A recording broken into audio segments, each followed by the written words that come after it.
The day after John's death, I came home to find the locks changed. His mother, Deborah, was unpacking in my kitchen. "You're just a wife with no rights," she sneered. "This house belongs to family now." I didn't argue. I stared, then smiled. They'd overlooked something vital. Patricia called while I was at the funeral home, signing papers. "Mom thinks you shouldn't come back to the apartment yet," she said, her voice flat.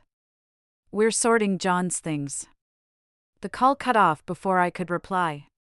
2 hours later, I saw what sorting meant. New locks barred me from apartment 4B. My suitcase sat in the hallway. Through the window, Deborah was at my kitchen table, scribbling in my checkbook.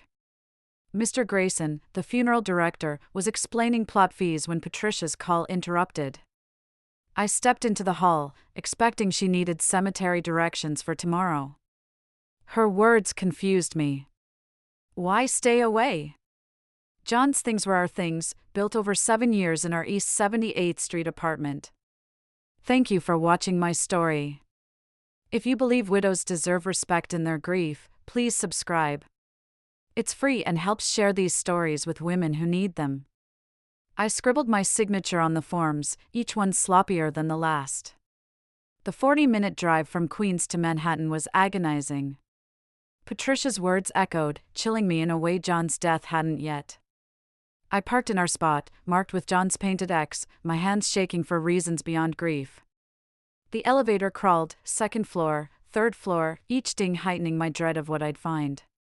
On the 4th floor, I saw it, my red anniversary suitcase abandoned in the hallway. My laptop bag and a box labeled Sienna's items in Patricia's neat handwriting sat beside it. My key wouldn't turn in the lock. I tried again, jiggling it like always. Nothing. The brass felt wrong, too new for the familiar keyhole I'd used countless times. Through the window John installed for visitors, I saw Deborah at my kitchen table.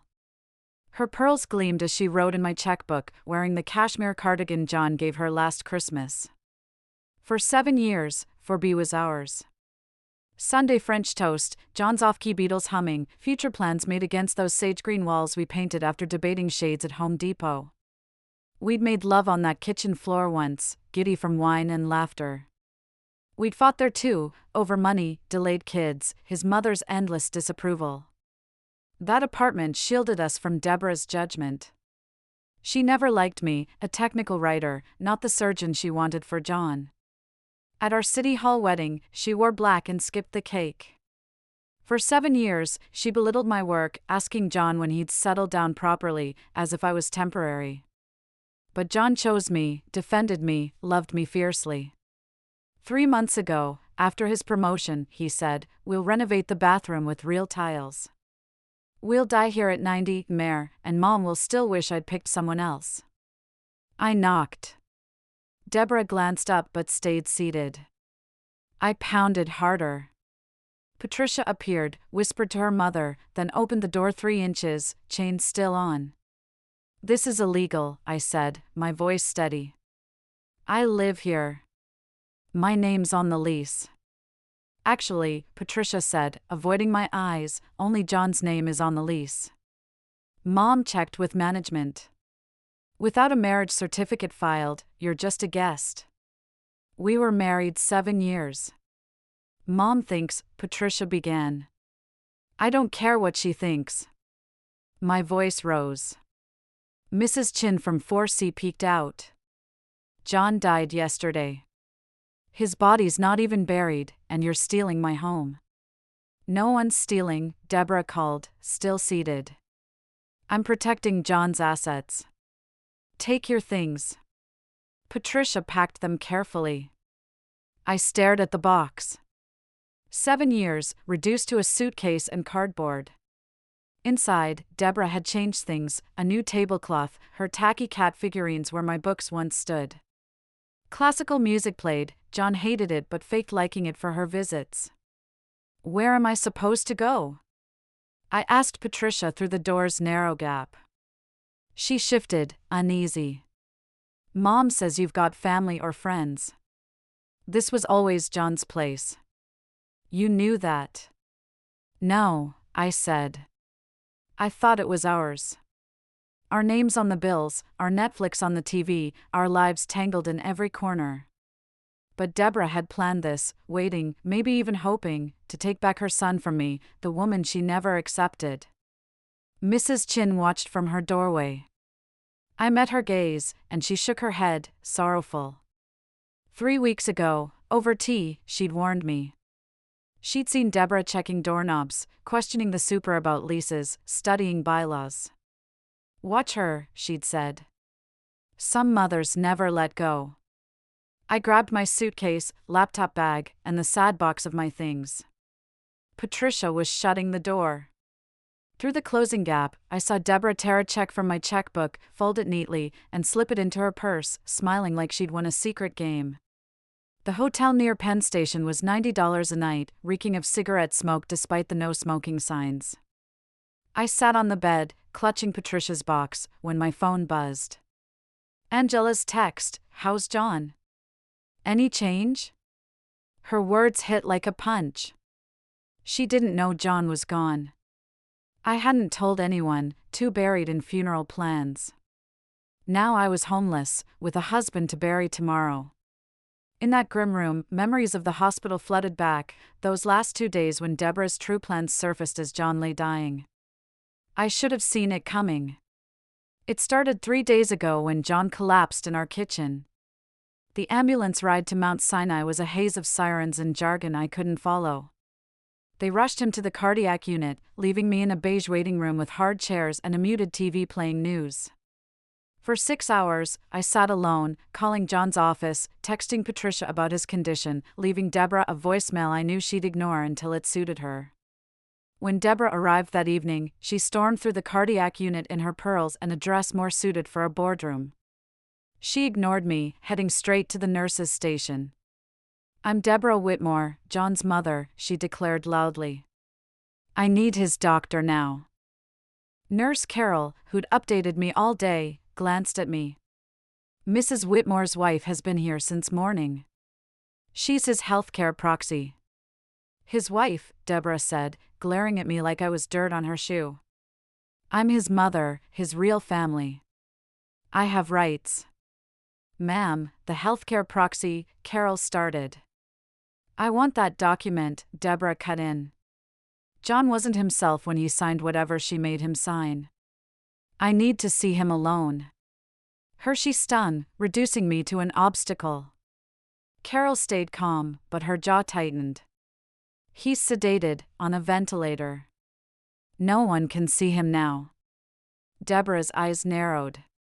She pulled out her phone, making loud calls. "Richard, it's Deborah. Check New York healthcare proxy laws. John's incapacitated, and there's an issue with his supposed wife." I sank into my plastic chair, too drained to argue. Let her call. John had been clear about his wishes 2 years ago when we signed those papers. But watching her pace, demanding administrator meetings, a cold knot formed in my stomach. This wasn't just about his care. Next morning, dozing by John's bed, I got Patricia's call. Her tone was stiff, scripted. "Sienna, I'm stopping by the apartment for John's things, insurance cards, clothes." "I'll grab them," I said, watching John's chest rise with the ventilator. "I'll be home soon to shower." "No, stay with him," she said. "Just tell me where you keep documents." Her tone made me tense. "What documents?" "Insurance, bank statements." "Mom wants everything in order." "Those are private, Patricia." "Is the apartment rent controlled?" she asked abruptly. "Mom's curious about the lease." Her question jarred me. "Why does that matter now?" "Just curious." "And John has life insurance, right? Through work?"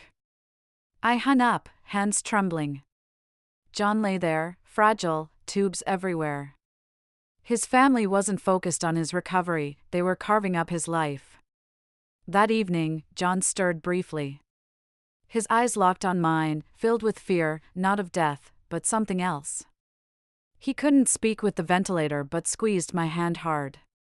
"It's okay," I whispered. "You'll be fine." He shook his head, tears forming. He pointed weakly at the door where Deborah had stood, then squeezed my hand 3 times, our old code from her awful dinner parties. It meant save me. "Your mom?" I asked softly. He nodded, mouthing words I couldn't catch. The nurse adjusted his meds as he grew agitated. "Mr. Whitmore, stay calm," she said, upping his sedative. As it took hold, John pulled me close, whispering faintly around the ventilator. "Don't let her win." "Win what?" I asked, but his eyes closed. He gestured toward his stomach, then lower, mouthing, "Freezer." "Remember." I thought he was confused, maybe recalling some old freezer talk. "Rest, John. Don't worry about the apartment." He shook his head, desperate. "Freezer, Mare. Remember the freezer." The drugs pulled him under. Those were his last clear words to me. Deborah returned at 8 p.m., trailing a suited man she called a family advisor. They whispered by the nurse's station, stealing glances at me.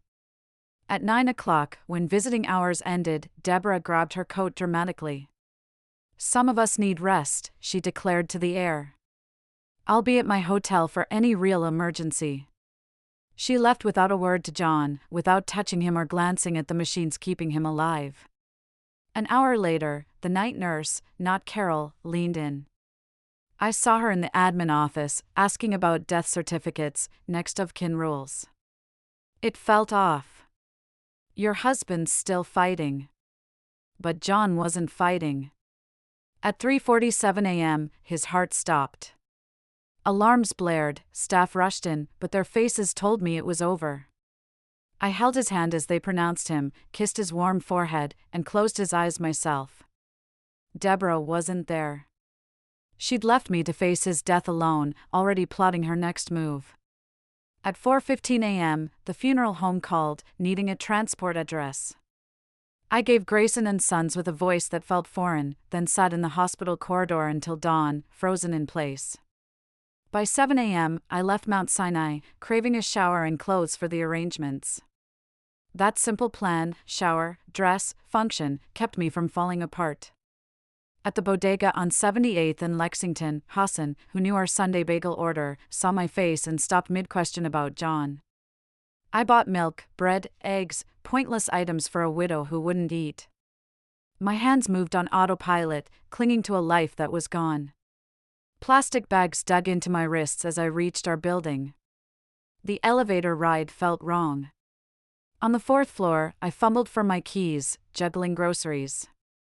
The brass key, smoothed by 7 years, felt comforting, but it wouldn't turn in 4BS lock. The mechanism was new. I pulled the key out, checked it like it might have changed, and tried again. Nothing. The brass 4B on the door mocked me, numbers I'd traced waiting for John after date nights, now barring me out. Through the peephole, I saw Deborah in my kitchen, wearing my kitchen goddess apron from John's last Christmas gift. She held my grandmother's violet-patterned teacup, a fragile heirloom, in her manicured hands. Her calm presence in my home ignited rage. I knocked lightly, then pounded. Groceries hit the floor, milk leaking from the carton. After what felt like forever, probably 30 seconds, Deborah's footsteps neared. She opened the door 3 inches, stopped by the chain I'd added after a neighbor's break-in. "Sienna," she said, her voice fake sweet. "You're back sooner than I thought." "Open the door, Deborah. This is my home." She tilted her head, her concern a sham. "Dear, there's a misunderstanding. You're just a wife with no rights." This was John's apartment. "No kids, no name on the lease, you're just," she paused, relishing it. "A guest who's overstayed." Her cruelty, delivered while wearing my apron and holding my teacup, made my knees wobble. I gripped the doorframe, noticing Mrs. Chin watching through her cracked door. "We were married 7 years," I said. "A piece of paper," Deborah replied. It ended when John died. This is about family now. Real family. Blood family. She spat blood like it trumped everything I'd given her son. Patricia stepped out from our bedroom, folding my clothes like they were for a donation bin. She avoided my eyes, stacking them in boxes labeled Sienna's items in her tidy script. "Patricia," I called. "What are you doing?" She glanced up, expression blank. "Mom says it's better this way. Quick and less painful." Through the door's gap, I saw my photography books piled on the coffee table, my handmade pillows and trash bags. 7 years of our home, gutted like a yard sale while John's body lay unburied. "This is illegal," I said, voice firm. "You can't change locks." "I have rights." "Do you?" Deborah cut in. "Check the lease, dear. Only John's name is on it." I checked with management today. They were very cooperative. She was right. John meant to add me to the lease, but we never got around to it. Life always got in the way. Or maybe Deborah had nudged him to keep it separate, just in case. "I paid for things," I said, faltering. "The furniture, my." "Got receipts?" Patricia asked, still behind her mother. "Proof." Mom's documented all of John's things. They'd planned every detail while I held John's hand in the hospital, closed his eyes, called the funeral home. They'd been dismantling my life. "Where do I go?" I blurted, hating my weakness. Deborah's smile was sharp. "You must have family, friends. Take what you can carry. Management will toss the rest by tomorrow." She pushed the door shut, but I jammed my foot in. "John would hate this," I said. "He'd be sickened." A flicker crossed Deborah's face, gone fast, replaced by cold resolve. "John's not here to care, dear. That's why you need to go." The door pressed harder. Patricia joined her, both pushing. I could have screamed, called the police. But then I remembered, a secret from 3 years ago, a document they didn't know about, one I'd even kept from John. I stepped back, letting the door close, but smiled, a quiet, knowing smile that made Deborah hesitate. "Enjoy the apartment," I said through the wood. "Get cozy. Unpack everything." "We will," she replied, but her voice wavered. I grabbed my suitcase, laptop bag, and one box, leaving the rest behind. Mrs. Chin watched from her doorway. As I passed, she whispered, "I saw them come this morning with a locksmith." I told them to wait. "It's okay," I said, and I meant it. Deborah's careful plan had missed something huge. The apartment wasn't just John's on the lease. The lease didn't even matter. 3 years ago, when our building went co-op, I bought the apartment through an LLC. I kept John's name on the lease to spare his pride during tough times. As I headed to the elevator with my meager belongings, I wasn't giving up. I was gearing up. Deborah thought she'd won with one bold move. She only started the fight. Tomorrow, I'd return with my lawyer and ownership papers she didn't know existed. She'd see what John always knew: I was tougher than I seemed. The hotel elevator reeked of stale beer and regret. My suitcase wheels snagged on the warped lobby threshold as I stepped onto 8th Avenue. At night, Penn Station's neon signs glowed on wet pavement, though no rain had fallen. I needed a place to think, somewhere Deborah wouldn't find me. The Comfort Inn's flickering sign promised little comfort, but it tipped cash and asked no questions. Room 317 was $90 worth of grim, cigarette burns on the nightstand, a window facing a brick wall, and bleach-soaked sheets.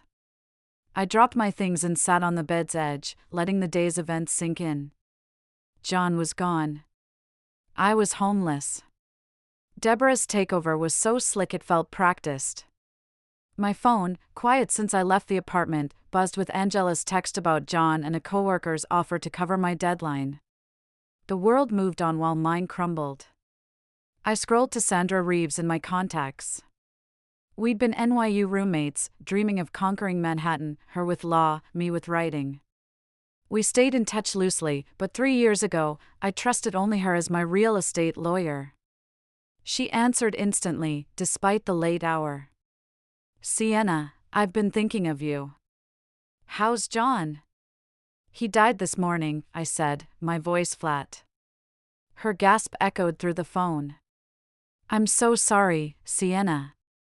Deborah locked me out of our apartment, I said. Changed the locks while I was at the funeral home. She claims I have no rights since only John's name is on the lease. A pause, then Sandra's voice turned sharp, legal. She did what? Sienna, you own that apartment. The LLC. She doesn't know about it. Whitmore Sienna Holdings, I said. You set it up 3 years ago when the building went co-op. I paid cash, with my savings and Thomas's loan. It's all in the LLC's name, and I'm the sole member. John didn't know, I added, staring at a ceiling stain shaped like a question mark. I kept his name on the lease to let him think we were renting. He was crushed after losing his job. You shielded his pride, Sandra said softly. That choice will save you now. Deborah has no claim. She's trespassing. Can you get the documents by tomorrow? I'll have them by 8 a.m. We'll fix this. She made a big mistake, and we'll make sure she knows it. After hanging up, I sat in the dingy room, recalling 3 years ago when I made the choice that now protected me. John's ad firm had cut his whole department. He came home with a box of desk items, his eyes empty. For weeks, he sent resumes into a void, his confidence fading. The building's co-op switch felt like another blow. Buy or move out in 6 months. The price was fair for Manhattan, but with John jobless, it was impossible. He started eyeing Queens rentals, defeated. That's when I acted. My freelance writing had built solid savings. When I called my brother Thomas, he didn't hesitate. How much? He asked. 50,000, I mumbled, embarrassed. Done. Wired tomorrow. Don't tell John if it'll hurt him. Pride can need secrets. The bank handled everything through Whitmore Sienna Holdings LLC, a dull name no one would question. I signed papers in a room smelling of coffee and toner, steady despite the lie I was crafting. Each month, I paid the mortgage through the LLC while John wrote rent checks to a non-existent company. I deposited them, cycling the money back to our account, preserving his dignity. My phone rang, snapping me back. Thomas's name glowed. I got your message, he said, his Boston accent thick with anger. She locked you out the day John died? That same day, I confirmed, lying on the rough bedspread. I'm driving down now. I'll be there in 4 hours. No, Thomas, stay for the funeral tomorrow. That woman, he growled, pacing, probably in his kitchen. You saved that apartment when John couldn't. Does she know what you gave up? She'll find out soon. Good.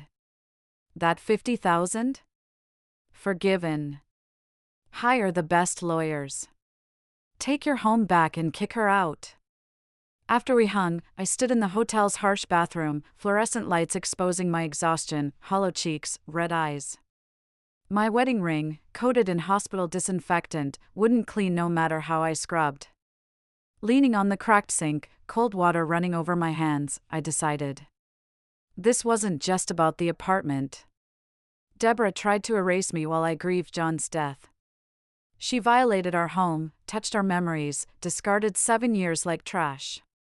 John, I whispered to my reflection, his name both a farewell and a rallying cry. I'll fight for our home. The face in the mirror shifted, not stronger, but resolved. Tomorrow, I'd return to 4B with papers Deborah didn't know existed. She'd learned the just a wife she scorned had been guarding that home all along. I shut off the faucet, dried my hands on coarse paper towels, and returned to the dim hotel room. Sirens screamed outside, the city racing on. In room 317, I sat at the tiny desk, opened my laptop, and started planning my fight. My screen lit up the dark as I typed a timeline of events, capturing every detail while it was fresh. At 3 a.m., I shut the laptop and tried to sleep on stiff sheets. 4 hours later, my phone alarm startled me awake. Sandra's text read, "Docs ready. Meet at Starbucks, 77th and Lex, 8:30. The morning air stung my face as I walked from Penn Station. Sandra waited in the coffee shop's corner, a thick leather folder beside her latte. She stood, giving me a quick hug that smelled of pricey perfume and confidence. "You look awful," she said bluntly. "My husband died yesterday, and his mom broke into my home." Sandra opened her folder, spreading papers across the table. "Here's the deed, LLC filing, 3 years of mortgage payments, tax records. Deborah has no legal standing." "I need cops," I said, eyeing the documents. "Already called the precinct. Officer Rodriguez, who handles illegal evictions, meets us at 9:30. Sandra's gaze was fierce. "Let me talk first, Sienna. You're grieving and furious, rightly so, but we need this tight and legal." At 9:25, we stood outside my building. Officer Rodriguez, solid with kind eyes, was already there, listening as Sandra explained. A locksmith Sandra hired stood ready, toolbox in hand. "Ma'am," Rodriguez said to me, "you own this apartment, and someone changed the locks without permission?" "My mother-in-law. While I was planning my husband's funeral." His jaw clenched. "Let's go talk." The elevator ride felt like marching to war.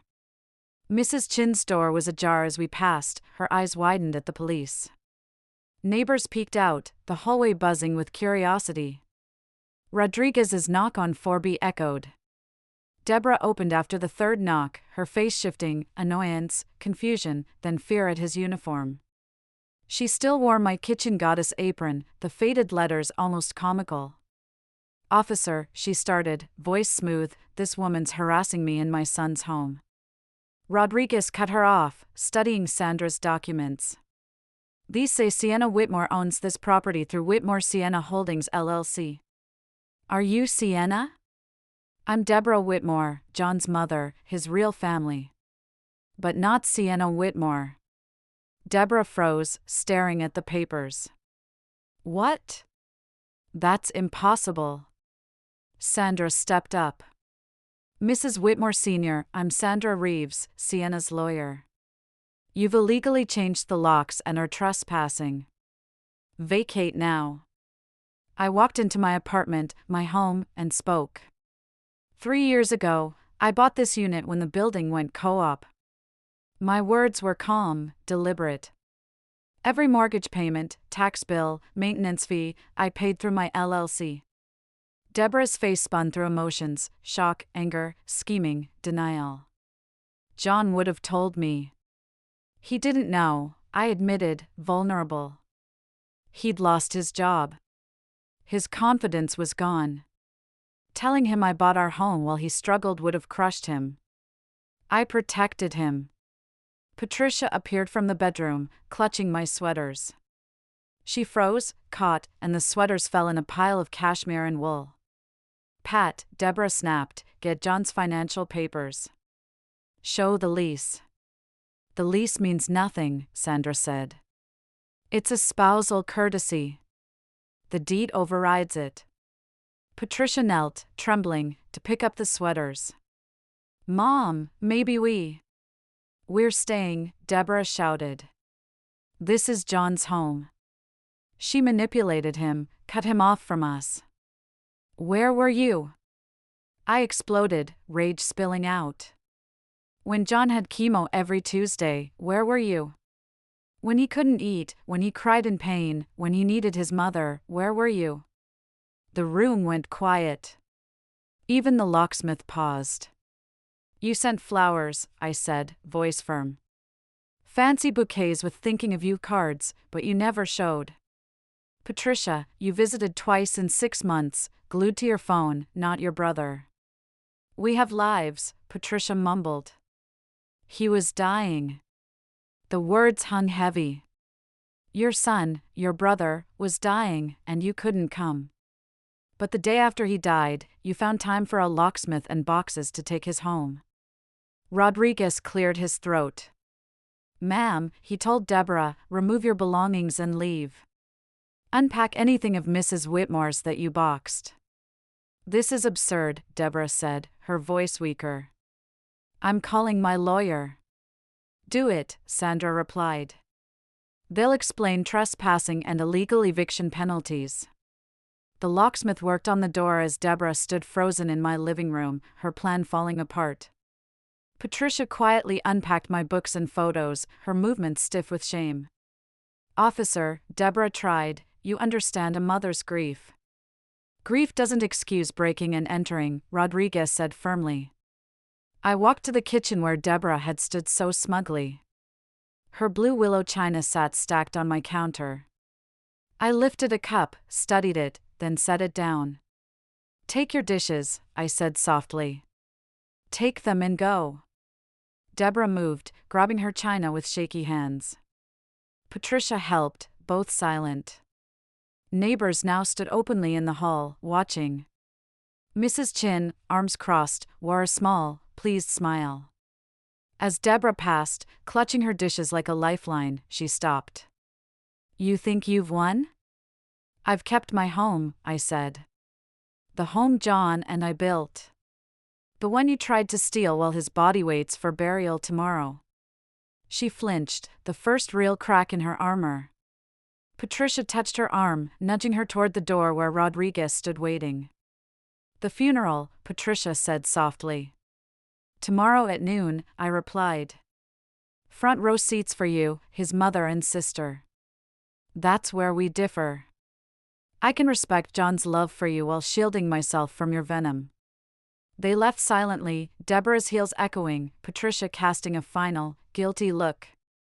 Rodriguez stayed until the locksmith finished, then handed me 3 new keys. I'm sorry for your losses, Mrs. Whitmore, he said gently.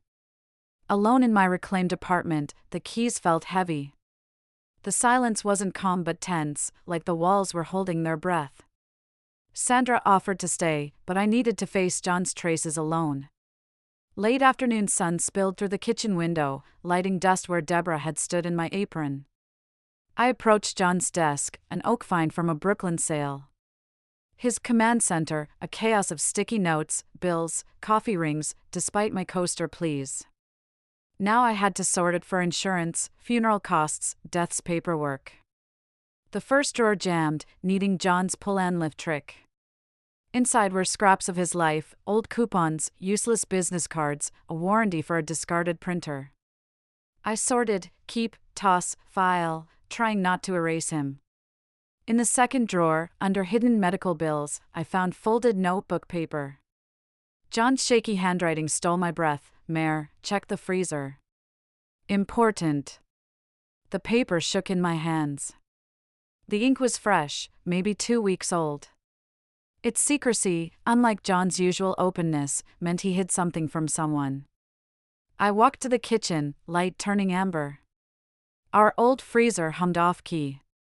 Inside were unused frozen dinners, vegetables for forgotten health plans. I pushed aside corn and peas, fingers numbing. Behind last summer's ice cream, in a freezer bag, was an envelope, iced over, with John's writing, for Sienna. Only Sienna. At our coffee-stained kitchen table, I opened the bag. Inside, a brass key etched with 317 and a post-it in John's steadier hand from weeks ago. Mayor, it read, sorry for secrets. Mom and Patricia asked weird questions. Made a backup plan.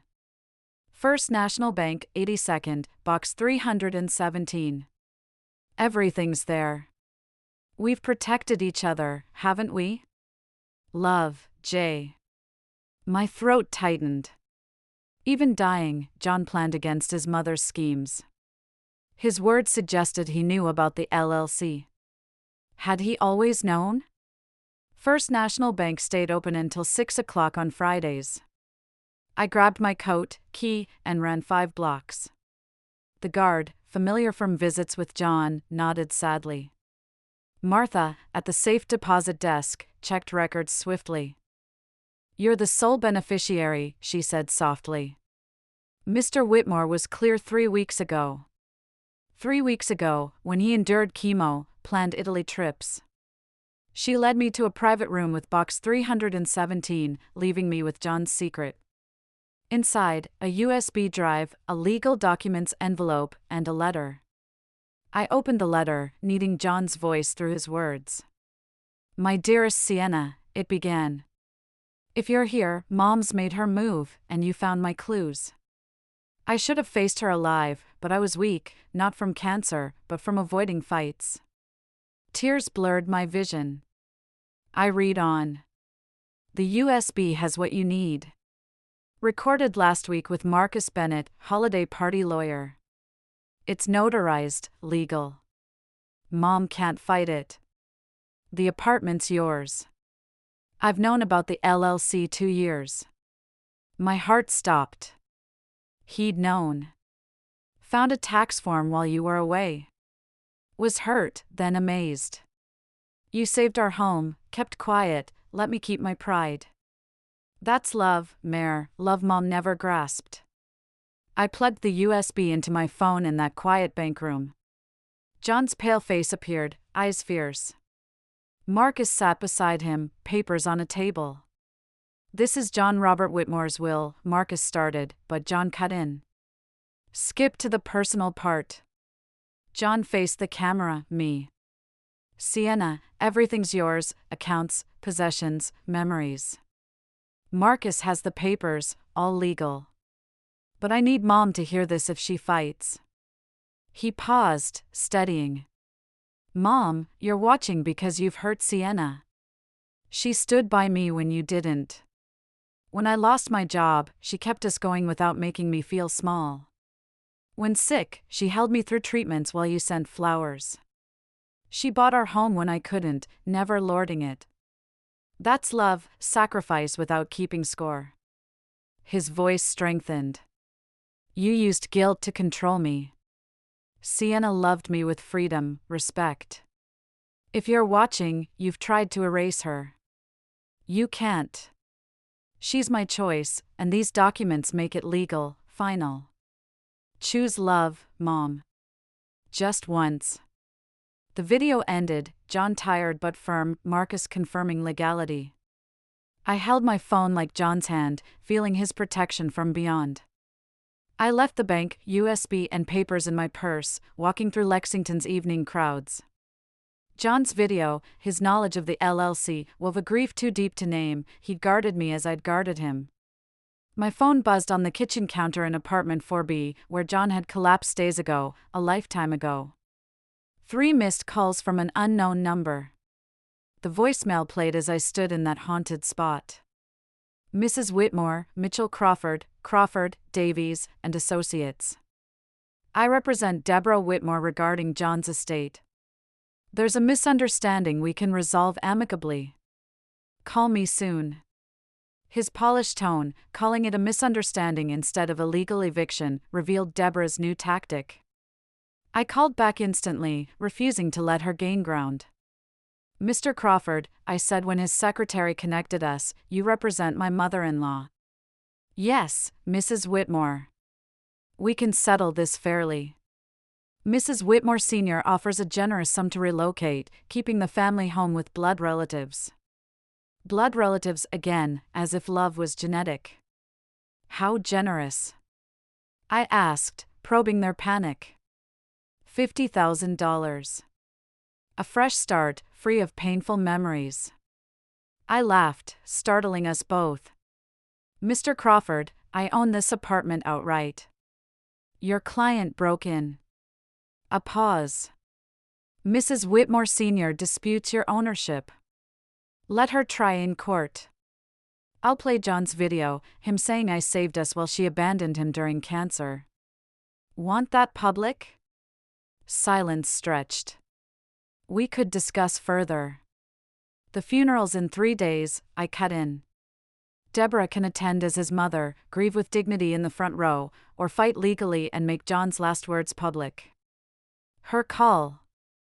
I hung up, hands trembling, not from fear, but sharp, clear rage.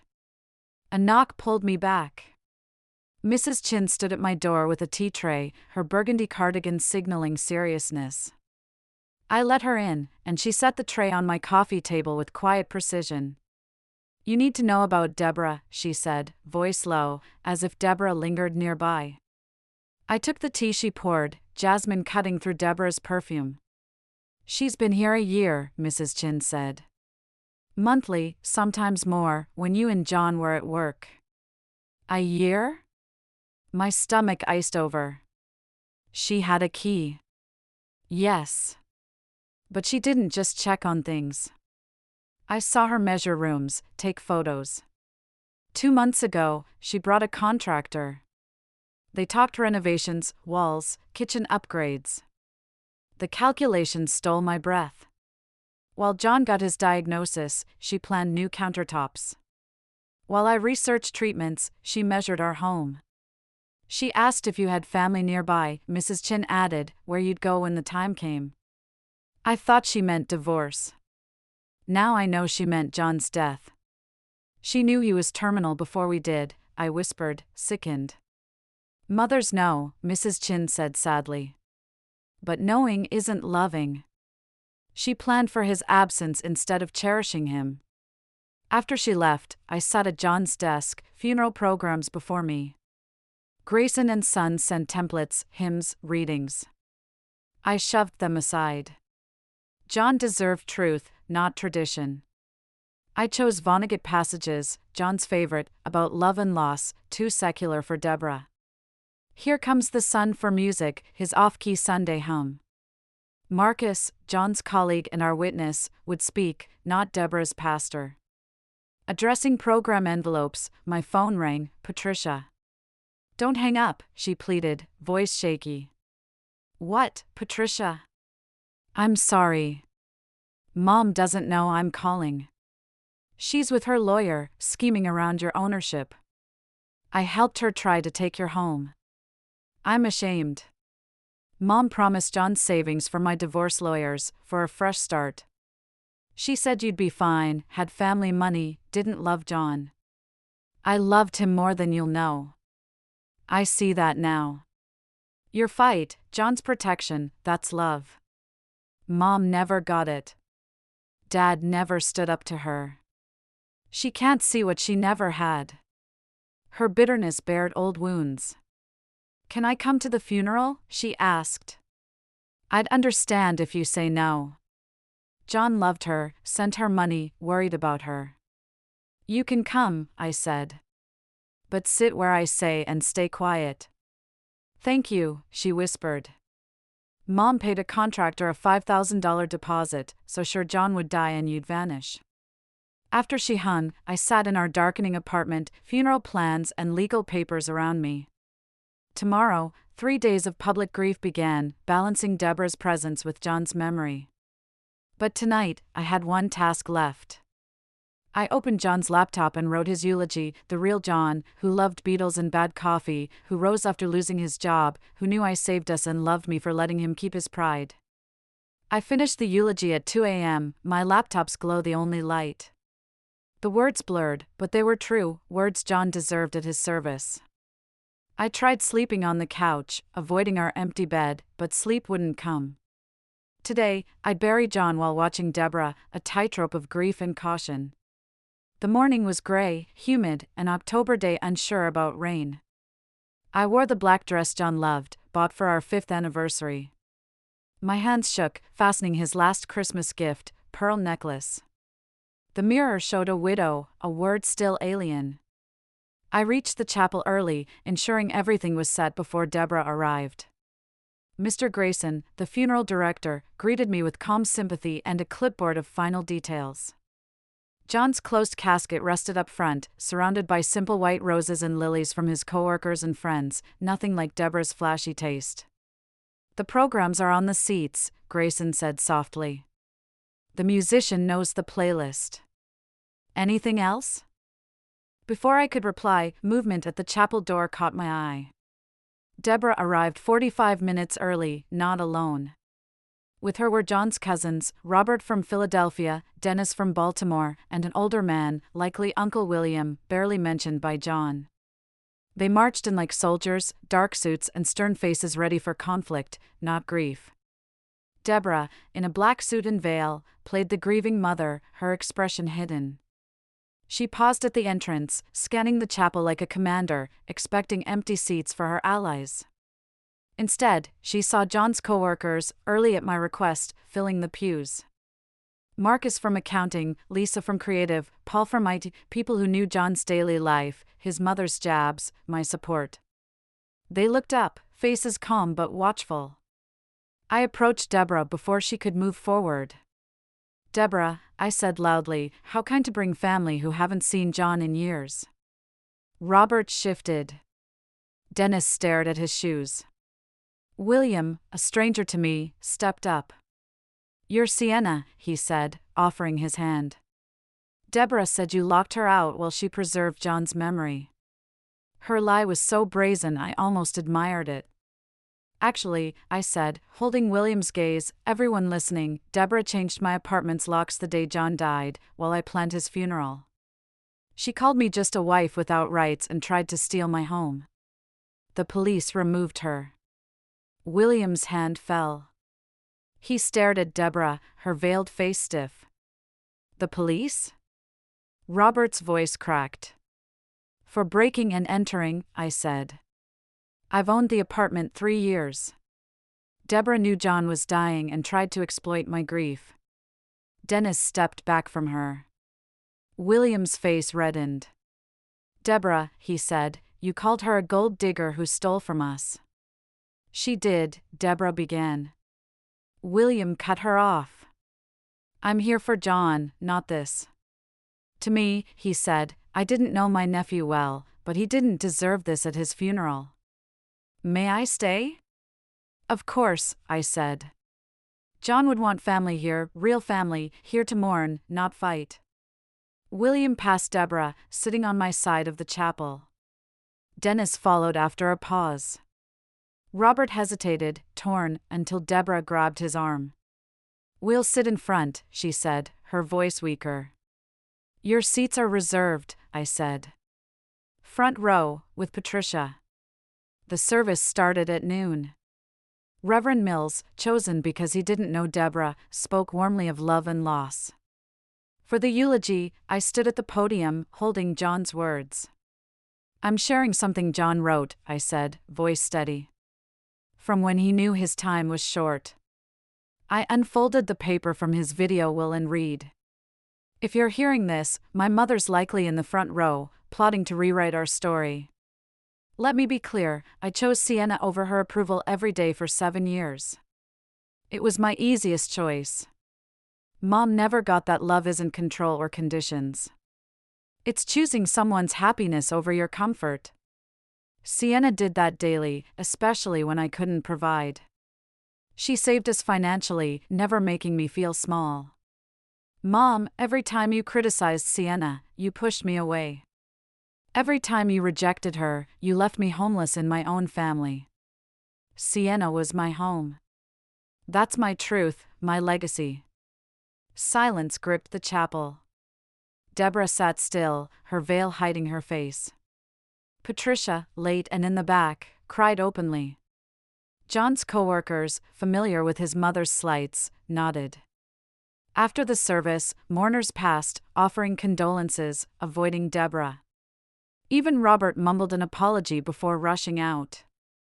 Patricia approached, hands shaking, holding an envelope. "This is Mom's spare key," she said, placing it in my hand. "She had it made last year when she started planning."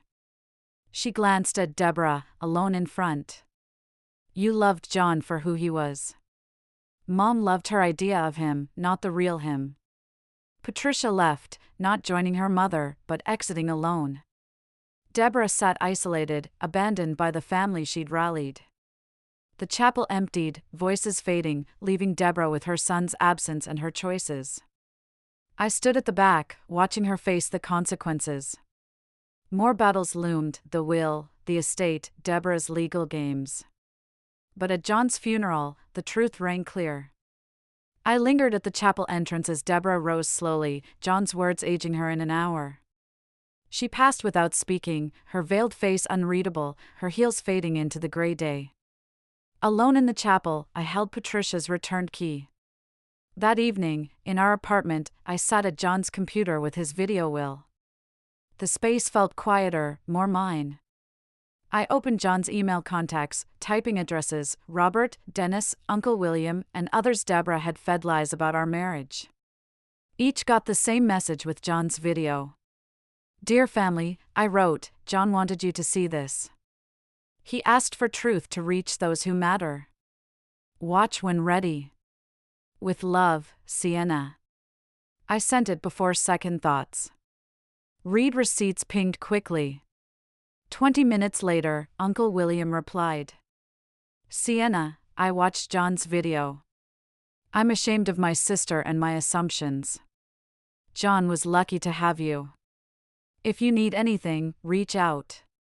Dennis emailed next, detailing Deborah's monthly calls about John's worsening situation and my alleged scheming. Robert's note was brief but sharp. Now I see why John skipped family events. It wasn't you. By midnight, 7 relatives replied, exposing Deborah's years-long campaign against me. She'd called me a gold digger, then controlling, then neglectful when John fell ill.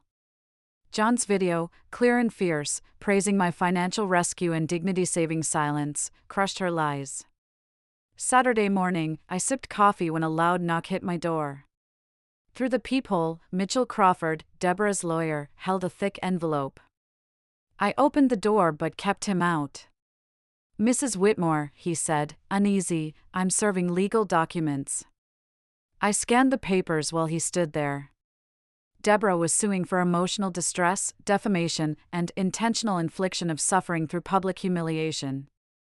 She wanted $200,000. This is desperate, I said, meeting his eyes. He shifted. Mrs. Whitmore Sr. believes the video's distribution. Truth is defamation now? I'm just the messenger, he said, retreating. Courts Tuesday. Tuesday arrived fast. Center Street's courthouse buzzed louder than before. Deborah sat with Crawford, stiff in her funeral black suit. Sandra, beside me, smirked at the absurd lawsuit. Judge Harrison, a sharp-eyed woman in her 70s, skimmed the papers with clear annoyance. She eyed Crawford. Your client claims distress because her son's video was shared with family. The video had defamatory statements by the deceased. Her eyebrows shot up. You're saying Mrs. Whitmore forced her dying husband to lie? Crawford shuffled papers. The distribution was malicious. Was it? Harrison turned to Sandra. Ms. Reeves, why share the video? Sandra stood. Your Honor, Mrs. Whitmore Sr. spread lies about my client for years. The video was John's truth, shared with family as he wished. We also have evidence of her illegal eviction attempt the day John died.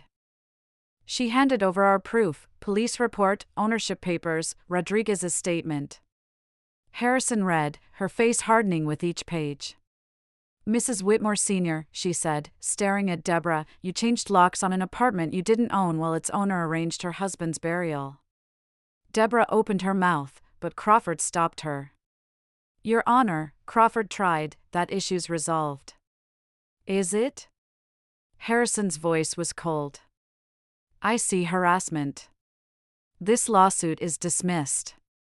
Mrs. Whitmore Sr., any more baseless actions against Sienna Whitmore will lead to harassment charges. Clear? Deborah's yes, Your Honor, was a whisper. Also, Harrison added, stay 100 feet from Mrs. Whitmore or her property without written permission, or face arrest. This isn't optional. We left quietly. Deborah and Crawford rushed to a car while Sandra and I walked slowly, absorbing the swift victory. Deborah's legal paths were shut in under 20 minutes. That afternoon, Sandra's locksmith installed a biometric system. Mrs. Chin appeared with tea and cookies as he worked. Good, she said, eyeing the scanner. No keys for her to copy. The locksmith explained, my fingerprint, plus a code only I knew. No physical keys. The lock's electronic click felt final. Mrs. Chin nodded. Your home's yours now. As it should be. 3 quiet days passed. I sorted John's things without fear. On the 4th morning, a plain envelope slid under my door, no stamp. Deborah's handwriting, familiar from grudging birthday cards, held 2 lines, you won. He chose you. No signature. The words cost her everything, her pride, her story, her claim on John. I held the paper, debating whether to keep or toss it. I folded it and tucked it in John's desk, not a prize, but proof she'd finally heard John's truth. He chose love over blood, partnership over control. I shut the drawer and stood at the window by the fire escape. April sun warmed my face, sneaking past my grief. The fire escape, John's dream garden spot, held just his old coffee chair. 6 months since the funeral. Grief's edges hadn't softened, but they were familiar, like navigating a dark room. I moved differently now, not jumping at silence or expecting John's key at 6:30. That morning, I opened John's desk's bottom drawer, where I'd hidden his garden journal, avoiding his handwriting, his lost future. The cheap notebook held his neat sketches, herbs for shade, container drainage, fire escape layouts. On the last page, dated 2 weeks before his collapse, he wrote, for Sienna, start with basil, rosemary. Forgiving, like you. Below, a sketch of planters, labeled with planting depths, watering notes. I took the journal to the 2nd Avenue hardware store. An employee helped pick containers, soil, basil seeds in a cheerful packet, rosemary starters smelling of lost Sundays. I bought it all, plus a yellow watering can John had noted, my favorite color. Setting up the garden took all afternoon. I followed his sketch, wiring planters to the railing for safety. The soil was cool and soft under my fingers as I planted each seed, each starter, following John's notes like a sacred guide. When I finished, the fire escape looked alive, purposeful for the first time since we moved in. 2 weeks later, tiny green shoots broke through. I was snapping photos with my phone when a knock came. Through the peephole, I saw Patricia with 2 kids, a boy about 8, a girl around 6, both with John's warm brown eyes. I hadn't spoken to Patricia since she returned the spare key at the funeral. Opening the door felt like stepping onto a shaky bridge. Sienna, she said, voice hesitant, I should have called. These are my kids, Michael and Emma. They barely knew John, and I want them to know you. The kids stood close to her, shy but curious. Michael held a small potted plant. This is for you, he said, offering it. Mom said Uncle John loved gardens. It was mint, wild and fragrant. I took it gently and let them in.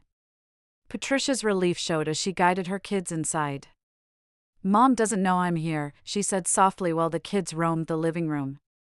She wouldn't get it. John's video, his words, I keep thinking about them. He was right. We cared about what family should be, not what it was. Emma spotted the fire escape garden through the kitchen window. Aunt Sienna, you have plants outside. I opened the window, helping both kids onto the fire escape, showing them John's journal, explaining each plant's needs. Michael asked about growth rates and science. Emma wanted to name the plants. Not yet, I said. Want to name them? While the kids argued over basil names, Patricia stood with me in the kitchen. I'm getting divorced, she said quietly. It's final. I want my kids to know family isn't just blood. It's the people who love you, even when it's messy. After they left, promising to return for the herb harvest, Mrs. Chin knocked with her evening tea. We sat by the window, watching sunset gild the fire escape. This building holds stories, she said. The last tenant, Ruth, lived here in the 80s. Her husband died young, and his family tried to push her out. She fought 2 years, kept her home, stayed until 93.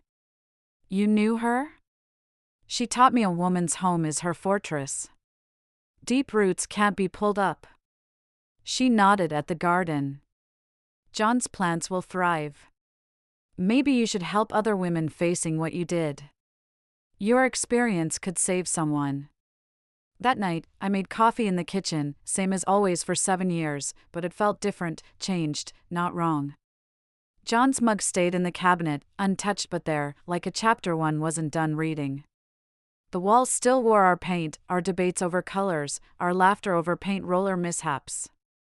The biometric lock clicked as I tested it before bed, now a comfort, not a need. No one would try to take this place again. Deborah had vanished to her Long Island corner, her silence louder than any court order. I realized winning wasn't beating her or keeping the apartment. It was living fully in the space John and I built, letting it grow while cherishing its past. The fire escape herbs would flourish. Patricia's kids would visit, bringing noise and questions. Mrs. Chin would keep sharing tea and building tales. My roots were too deep to uproot, not because I fought, but because I planted them with love, watered them with tears, and let them grow in soil that knew me. This apartment was more than a place now. It was proof some things, truly owned, can't be taken. If Sienna's story of strength and justice gripped you, smash that like button. My favorite moment was when she revealed the LLC ownership to Deborah with the police watching, unraveling her mother-in-law's scheme. What was your favorite part? Share in the comments. For more stories like this, subscribe and hit the bell to stay updated.